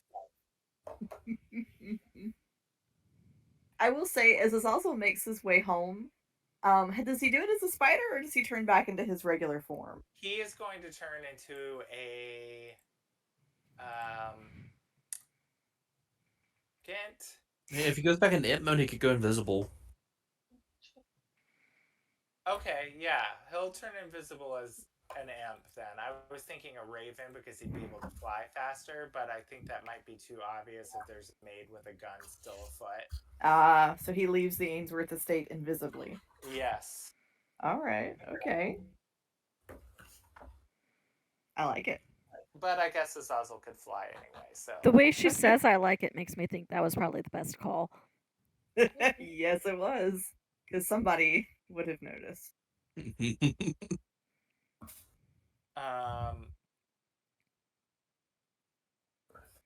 Well, cool. Marcellus is having horror visions of a pack of scary dogs being unleashed at the party, but It's my party. And I know. Oh my god. Did you just say you'll die if you want to? Sometimes, well, it's better than dying if you don't want to. That is true. He's leading the lambs to slaughter. Yeah. Hosting this party there, but Alright, I'll see you later. Alright, bye, Sale. Alright, have a good Bye. night. Well, okay. good work, everybody. You are slowly but surely closing in. Dun-dun, Oh no. All Alright, right. guys. Well, I'm gonna go eat dinner. Yes, go I'll eat your talk to food. you later. Good night, everybody. Good night.